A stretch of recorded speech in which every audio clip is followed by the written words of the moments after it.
A.W. Tozer priait environ 3 heures par jour.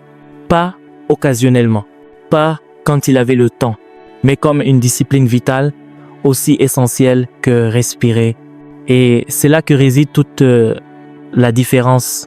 Tozer n'était pas connu pour des campagnes spectaculaires, ni pour des démonstrations de puissance visible. Il était connu pour sa profondeur.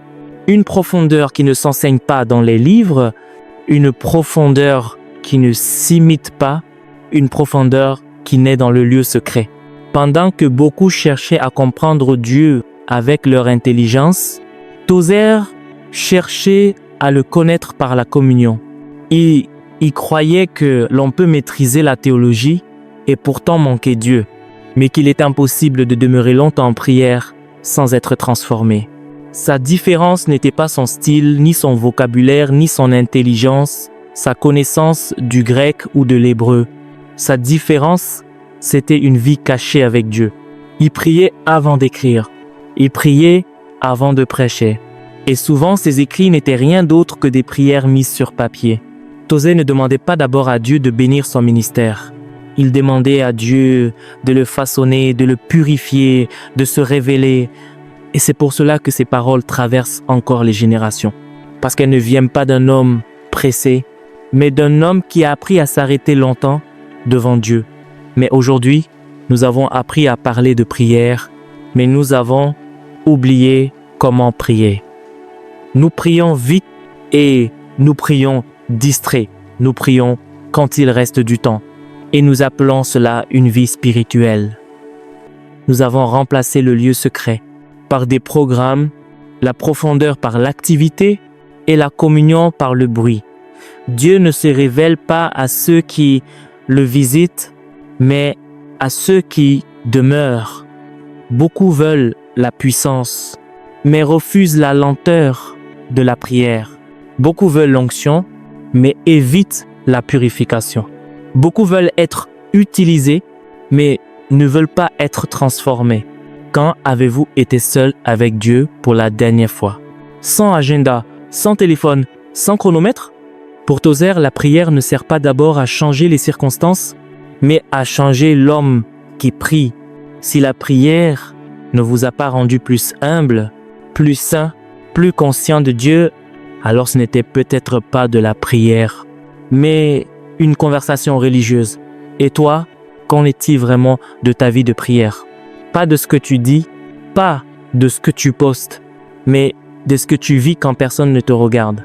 Nous vivons dans une génération qui court après la puissance, mais qui fuit le lieu secret. Une génération qui veut l'onction, mais qui n'a pas le temps pour la communion.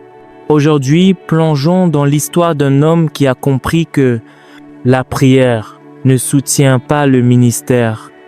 Elle le précède, elle le définit et elle en est la source. Imaginez ceci. Chicago, les années 1940, un samedi soir, pendant que la ville dort, une seule lumière brûle dans l'église Southside Alliance. Un petit homme, aux vêtements froissés, est à genoux sur le sol du sanctuaire. Son visage est enfoui dans le tapis. Il est là depuis des heures. Ses genoux le font souffrir. Son dos hurle de douleur, mais il ne bouge pas. Il lutte avec Dieu. Non pas comme Jacob à Péniel, mais comme un homme désespéré d'entendre la voix du ciel avant le dimanche matin, comme un homme qui refuse de prêcher à moins que Dieu ne lui ait d'abord parlé. 3 heures passent. Parfois, il est sur le canapé, puis sur le sol, puis son visage est pressé contre les fibres rugueuses du tapis, ses larmes se mélangeant à la poussière. Ce n'est pas occasionnel, c'est chaque samedi soir. C'est l'homme qui allait changer le christianisme évangélique pour toujours. L'homme dont les livres se vendraient par millions, mais seulement après sa mort.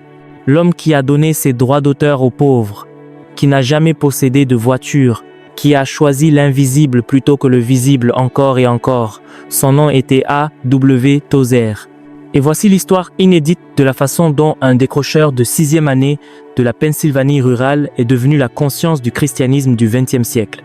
Qu'est-ce qui pouvait pousser un homme à passer 3 heures face contre terre sur le sol d'une église chaque semaine? Qu'a-t-il découvert dans cette communion au ras du tapis que nous avons perdu? Restez avec moi car à la fin de cette histoire, vous comprendrez pourquoi sa fille a dit à ses funérailles « Je ne peux pas être triste. Je sais que papa est heureux. Il a vécu pour cela toute sa vie. » Le 21 avril 1897, dans l'ouest de la Pennsylvanie, Hayden Wilson Tozer entre dans un monde de pauvreté broyante. Son enfance. Imaginez des hivers où le froid s'infiltre à travers les planches du sol, des étés à travailler au lieu de jouer et une scolarité qui atteint à peine la 6e année. À 15 ans, sa famille s'installe à Akron, dans l'Ohio, à la recherche de travail et de survie. Le jeune Tozer trouve un emploi, s'use les mains au travail et rentre épuisé chaque soir. Il n'a aucune idée que son destin entier est sur le point de basculer au coin d'une rue. Nous sommes en 1915. Tozer a 17 ans. Il rentre du travail à pied, fatigué et sale.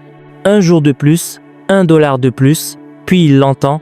Un prédicateur de rue debout sur une caisse, sa voix perçant le bruit des voitures à chevaux et des sifflets d'usine. Si vous ne savez pas comment être sauvé, appelez simplement Dieu. Sois miséricordieux envers moi, un pécheur. C'est tout. Des mots simples, aucune complexité théologique, aucun jargon religieux. Et Tozer ne s'arrête pas pour écouter, il ne discute pas, il ne pose pas de questions, il rentre directement chez lui, il monte l'escalier jusqu'au grenier et se met à genoux. Là, au milieu de la poussière et des cartons oubliés, entouré de pauvreté et de simplicité, Hayden Wilson Tozer rencontre Dieu. Pas de chorale, pas d'appel à l'autel, pas de manipulation émotionnelle, juste un adolescent à genoux dans un grenier appelant Dieu, et Dieu répond. Voici ce qui rend ce moment révolutionnaire. Tozer passera le reste de sa vie à enseigner que c'est exactement ainsi que cela fonctionne. Des années plus tard, il écrira « La raison pour laquelle beaucoup sont encore troublés, cherchent encore, progressent peu, c'est parce que ils ne sont pas encore arrivés au bout d'eux-mêmes. Nous essayons encore de donner des ordres et d'interférer avec l'œuvre de Dieu en nous. » Cette conversion dans le grenier, c'était Tozer arrivant au bout de lui-même. Tout ce qui suit, les livres, les sermons, la profondeur spirituelle qui allait influencer des millions de personnes, tout remonte à ce moment précis. Un gamin pauvre à genoux dans un grenier complètement abandonné. Ce qui arrive ensuite surprend tout le monde, surtout Tozer lui-même. Il devient dévoré non pas par l'argent, ni par l'ascension sociale, mais par le désir de connaître Dieu. Il commence à lire, pas seulement lire, mais dévorer la Bible, oui, mais aussi la théologie, la philosophie, l'histoire de l'Église, les mystiques. Rappelez-vous, c'est un décrocheur de 6e année. Autodidacte, chaque moment de libre, il lit. Bernard de Clairvaux, Julienne de Norwich, les puritains, les pères de l'Église. Ses amis pensent qu'il est fou. Pourquoi ne court-il pas après les filles, le succès ou le rêve américain? Parce que Tozer a goûté à quelque chose d'infiniment meilleur. Au début des années 1920, Tozer est ordonné ministre du culte. C'est officiel, il est pasteur maintenant. Après la cérémonie, alors que tout le monde fête l'événement, félicite et discute, Tozer s'esquive. Il s'enfonce seul dans les bois. Et là, entouré d'arbres, sans témoin si ce n'est le ciel, il fait une prière qui le hantera et le bénira pour le reste de sa vie. Donne-moi une vision pour voir et le courage de rapporter fidèlement ce que je vois. Rends ma voix si semblable à la tienne que même les brebis malades la reconnaîtront et te suivront. Arrêtez-vous, relisez cela. Il a prié pour devenir un petit prophète, pas un grand, pas célèbre, pas célébré, juste fidèle, juste vrai, juste le porte-parole de Dieu pour une église qui avait perdu son chemin. Vous voulez savoir une chose? Dieu a exaucé cette prière. Et comment? Mais la réponse à l'écouter à Tozer, tout ce qui était confortable, facile, tout ce que les masses recherchent, nous sommes en 1928. Église Southside Alliance à Chicago, 80 personnes sur les bancs. C'est tout, 80. Le nouveau pasteur entre. Il n'est pas impressionnant, petit, pas à la mode, pas un orateur dynamique au sens conventionnel. L'assemblée se demande qui est ce gars. Puis, il ouvre la bouche et quelque chose se produit. Les mots ne sont pas fleuris. La prestation n'est pas théâtrale, mais le contenu, la profondeur, le poids spirituel. C'est comme boire à une lance d'incendie après des années à siroter dans des flaques d'eau. Il ne leur dit pas comment réussir, ne promet pas santé et richesse, ne les divertit pas. Il leur montre Dieu, le vrai Dieu, saint, impressionnant, transcendant, le Dieu qui fait trembler les humains et devant qui les anges se couvrent le visage. Il déclare « Ce qui nous vient à l'esprit quand nous pensons à Dieu est la chose la plus importante à notre sujet. » Et les gens, affamés de profondeur dans un paysage religieux superficiel, commencent à venir encore et encore. 11 ans plus tard, en 1939, ils ont besoin d'un nouveau bâtiment. Pas pour 80 personnes, mais pour 800. 10 fois la croissance, mais voici le secret. Tozer n'a pas changé son approche d'un iota. Pas d'astuce, pas de divertissement, pas de compromis. Juste 3 choses. Prière, étude, proclamation. Laissez-moi vous montrer à quoi cela ressemblait. Chaque matin, Tozer arrive à son bureau tôt. Très tôt, avant le soleil. Avant que la ville ne s'éveille, il enfile un vieux pantalon. Il ne veut pas froisser ses vêtements de ville. Puis il commence à prier. Pas des prières rapides du type « bénis cette journée ». Nous parlons de sessions de prière de 3 heures. Commençant sur le canapé, passant au sol, le visage enfoui dans le tapis. Son assemblée ne voit pas cela, ses détracteurs ne voient pas cela, le monde ne voit pas cela, mais Dieu le voit. Et ce lieu secret, ce tapis qui gratte, ces genoux meurtris, ces heures consumées dans le secret, c'est de là que vient la puissance de Tozer. Il vit ce qu'il enseigne. La chose la plus révélatrice d'une église est toujours son idée de Dieu, tout comme son message le plus significatif est ce qu'elle dit de lui ou ce qu'elle laisse non dit, car son silence est souvent plus éloquent que son discours. Mais il y a un coup, il y a toujours un coup. Elle s'appelle Ada Cecilia Foote. Elle devient Ada Tozer. En 1918, elle épouse un homme consumé par Dieu, un homme dont le cœur tend toujours vers le ciel, un homme qui choisira le placard de prière plutôt que le salon, la chair plutôt que le parc, l'invisible plutôt que le visible. Qu'est-ce que cela fait pour une épouse? Imaginez être marié à quelqu'un dont le premier amour n'est pas vous, dont la passion n'est pas votre relation, dont l'esprit est toujours ailleurs, toujours en train de chercher quelque chose, quelqu'un avec qui vous ne pouvez pas rivaliser. Ada connaît le ministère. Elle est femme de pasteur. Elle soutient l'appel. Mais il y a une solitude dans leur foyer qu'aucune théologie ne peut tout à fait expliquer. Les enfants de Tozer grandissent avec un père dont le corps est présent, mais dont l'esprit est perpétuellement à genoux dans ce placard de prière. Ils ont un papa qui peut expliquer les attributs de Dieu mieux que quiconque en Amérique, mais qui a du mal à être simplement avec eux. À ses funérailles, sa fille dira quelque chose qui ressemble à un éloge. « Je ne peux pas être triste, je sais que papa est heureux, il a vécu pour cela toute sa vie. » Mais écoutez ce qu'elle dit réellement. Il a vécu pour cela toute sa vie. Pas pour nous, pas pour les dîners de famille, les histoires avant de dormir ou les cadeaux simples. Pour cela, pour Dieu, pour la présence dans laquelle il entre enfin pleinement. Est-ce beau, tragique ou les deux? Tozer lui-même enseigne. La raison pour laquelle beaucoup sont encore troublés, cherchent encore, progressent peu, c'est parce qu'ils ne sont pas encore arrivés au bout d'eux-mêmes. Nous essayons encore de donner des ordres et d'interférer avec l'œuvre de Dieu en nous. Mais qu'en est-il lorsque arriver au bout de soi-même signifie que votre famille arrive au bout de ce qu'elle a de vous? C'est la tension dont nous ne parlons pas, le coût que nous ne calculons pas. Tozer prouve sa propre et difficile vérité. Choisir l'invisible plutôt que le visible a un prix. Et parfois les personnes que nous aimons sont celles qui le paient. Pendant que Tozer prie 3 heures le samedi soir, quelque chose d'autre se passe dans le christianisme américain. Programme de divertissement, stratégie de croissance, plus grand, mieux, toujours plus. L'église devient un cirque. Le culte devient une performance.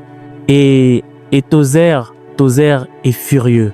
Il commence à écrire, à prêcher, à dénoncer. Les masses ont toujours tort.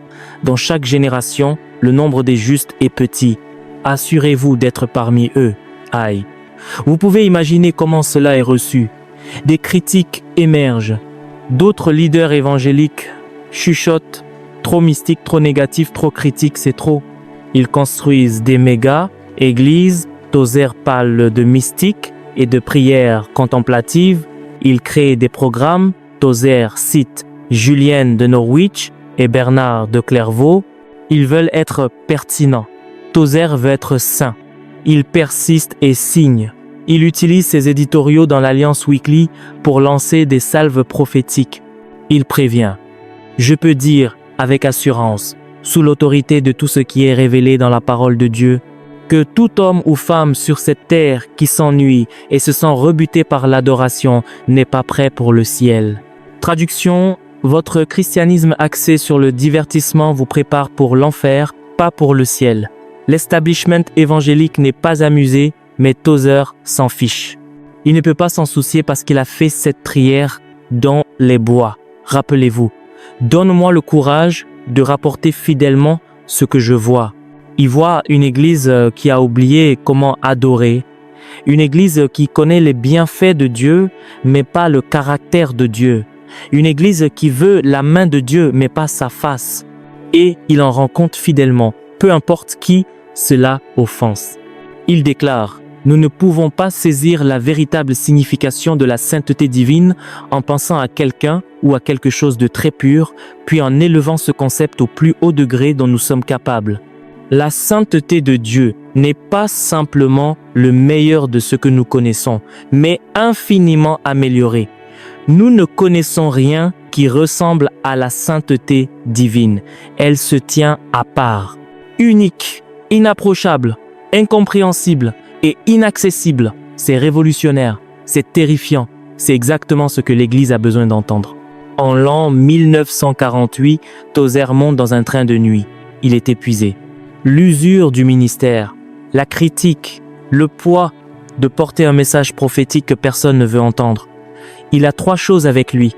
Une Bible, un carnet, un crayon, c'est tout. Pas d'ordinateur, pas de matériel de recherche, pas de notes préparées à l'avance. Juste la parole de Dieu, des pages blanches et un homme qui a passé des décennies dans le placard de prière. Quelque chose se produit pendant ce voyage en train. Tozer commence à écrire et il ne peut plus s'arrêter. Les mots coulent comme s'ils s'accumulaient depuis des années. Comme si chaque prière, chaque larme, chaque heure sur le tapis se cristallisait soudainement en phrases. Il écrit sur la poursuite de Dieu, non pas sur la théologie à propos de Dieu, ni sur la doctrine concernant Dieu, mais sur la poursuite réelle, la fin réelle, l'intimité réelle. Au moment où le train atteint sa destination, il a écrit ce qui deviendra la poursuite de Dieu. Cela devient un classique instantané, un chef-d'œuvre de dévotion. Des millions d'exemplaires sont vendus, bien que la plupart de ces ventes interviendront après la mort de Tozer. La première ligne donne le ton. C'est un livre écrit par un homme qui connaît Dieu, vous invitant à connaître Dieu aussi, non pas savoir des choses sur lui, mais le connaître, le poursuivre, l'expérimenter. Ce livre est le cœur de Tozer sur papier. Ce sont des décennies de découvertes dans le secret de la prière offertes à quiconque a assez faim pour lire. Et voici ce qui le rend révolutionnaire. Tozer dit que vous n'avez pas besoin de séminaire, ni de diplôme, ni d'appel spécial. Vous avez juste besoin de faire ce qu'il a fait dans ce grenier quand il avait 17 ans. Mettez-vous à genoux, appelez Dieu, arrivez au bout de vous-même. En 1950, Tozer devient rédacteur en chef de l'Alliance Weekly. Soudain, sa voix prophétique dispose d'une plateforme nationale. À peine un an plus tard, en 1951, il commence une émission de radio hebdomadaire. Désormais, sa voix traverse littéralement la nation. Il a maintenant la cinquantaine. Il a passé des décennies à Chicago, a bâti une église, écrit des livres, influencé des milliers de personnes, mais il prend toujours le bus. Il porte toujours des vêtements froissés. Il refuse toujours chaque compromis confortable. Des gens lui offrent de l'argent, du prestige, de meilleures positions. Il cède ses droits d'auteur aux pauvres. Pourquoi? Parce qu'il pense ce qu'il dit. Retournez aux sources, ouvrez vos cœurs et sondez les Écritures. Portez votre croix, suivez votre Seigneur et ne prêtez aucune attention à la mode religieuse passagère. La mode religieuse passagère en Amérique est la prospérité, le confort, le succès. Tozer prêche la pauvreté d'esprit, la mort à soi-même, la dévotion radicale. Il est en décalage avec son temps, mais parfaitement en phase avec l'éternité. En l'an 1959, après 31 ans à l'église Southside Alliance, Tozer fait quelque chose d'inattendu. Il déménage à Toronto, prend un poste à l'église Avenue Road Alliance et enseigne également dans un petit collège biblique. Il a maintenant la soixantaine. Cela pourrait être son tour d'honneur, sa retraite confortable, sa récompense pour des décennies de service fidèle. Au lieu de cela, il enseigne, prêche, prie, même rythme, même intensité. 2 ans plus tard, en 1961, il publie La connaissance du Saint. Si la poursuite de Dieu traite de la recherche de la présence de Dieu, la connaissance du Saint traite de la compréhension du caractère de Dieu. C'est une méditation sur les attributs de Dieu, sainteté, bonté, justice, miséricorde, transcendance. C'est l'attaque directe de Tozer contre la théologie superficielle du Jésus copain qui envahit l'Église. Il écrit avec la précision d'un chirurgien et le feu d'un prophète. Ce livre devient son second chef-d'œuvre. Ensemble, ces 2 livres façonneront la spiritualité évangélique pour des générations. Mais en 1961, Tozer ne le sait pas. Il ne fait qu'enseigner, écrire, être fidèle. Toujours, ce jeune homme dans les bois priant « Rends ma voix si semblable à la tienne, que même les brebis malades la reconnaîtront et te suivront. » Le 12 mai 1963, dans une chambre d'hôpital à Toronto, Hayden Wilson Tozer se meurt. Il a 66 ans. Il a passé 44 ans dans le ministère, écrit des dizaines de livres et d'articles, influencé des milliers de personnes par ses sermons et ses émissions de radio. Mais le grand public connaît à peine son nom. Pas de gloire, pas de fortune, pas de reconnaissance, juste une vie passée à poursuivre l'invisible. Les funérailles sont simples. Peu de monde, pas de couverture médiatique, pas de célébrité en deuil. Sa fille se lève et prononce des mots qui résonneront pour toujours. « Je ne peux pas être triste, je sais que papa est heureux. » Il a vécu pour cela toute sa vie. Entendez-vous vraiment cela? Il a vécu toute sa vie pour le moment qu'il est en train de vivre maintenant. Le moment où il entre dans la présence qu'il poursuit depuis cette conversion dans le grenier à 17 ans. Chaque prière, chaque sermon, chaque livre, chaque sacrifice, tout cela pour enfin voir face à face le Dieu qu'il n'a connu qu'au travers d'un miroir, de manière obscure. Tozer enseignait, nous sommes sauvés pour adorer Dieu. Tout ce que Christ a fait mène à cette seule fin. Et maintenant, il adore sans distraction, sans lutte, sans le poids de la chair et du temps. On l'enterre à Akron, dans l'Ohio, bouclant ainsi la boucle là où son voyage a commencé. La pierre tombale indique simplement A.W. Tozer, un homme de Dieu. C'est tout. Aucun accomplissement listé, aucun titre, aucun diplôme, juste un homme de Dieu. Pourrait-il y avoir une meilleure épitaphe? Pourrait-il y avoir un plus grand éloge? Voici l'ironie qui ferait rire Tozer ou peut être pleuré. Ses livres explosent en popularité après sa mort. Des millions d'exemplaires vendus, traduits en des dizaines de langues. Des enregistrements audio distribués dans le monde entier. L'homme qui donnait ses droits d'auteur de son vivant devient un auteur à succès après sa mort. L'homme qui prêchait devant des centaines de personnes en touche des millions par l'écrit. L'homme qui a choisi l'obscurité est désormais considéré comme un prophète du XXe siècle et un mystique évangélique. De nouvelles générations le découvrent, de jeunes pasteurs le lisent, des conducteurs de louanges le citent. Les chercheurs de Dieu le trouvent et entendent sa voix toujours prophétique, toujours provocante, toujours vraie, les rappelant aux sentiers anciens. Ce qui nous vient à l'esprit quand nous pensons à Dieu est la chose la plus importante à notre sujet. Les masses ont toujours tort. Dans chaque génération, le nombre des justes est petit. Assurez-vous d'être parmi eux. Retournez aux sources, ouvrez vos cœurs et sondez les Écritures. Portez votre croix. Suivez votre Seigneur et ne prêtez aucune attention à la mode religieuse passagère.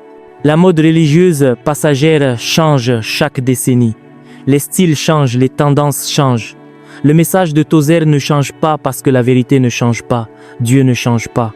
Et l'appel à tout abandonner pour poursuivre sa connaissance et résonne à travers chaque génération. Tozer n'avait pas d'éducation, pas d'argent, pas de plateforme, juste la volonté de s'agenouiller dans un grenier et de tout abandonner. Il a choisi l'invisible plutôt que le visible, passant ses samedis soirs face contre terre sur un tapis pendant que le monde dormait, poursuivant Dieu avec une fin désespérée. Commentez par « Je poursuivrai Dieu » ci-dessous si vous êtes prêt à poursuivre Dieu au-dessus de tout ce qui est confortable et pratique. N'oubliez pas d'activer la cloche de notification, d'aimer et de vous abonner à cette chaîne pour plus d'histoires de foi qui changent la vie et vous équiperont pour accomplir courageusement l'appel de Dieu dans votre vie. Cette semaine, réservez 1 heure ininterrompue chaque samedi soir pour la prière, seul avec Dieu. Pas de téléphone, pas d'ordre du jour, juste vous et lui luttant jusqu'à ce que la percée arrive.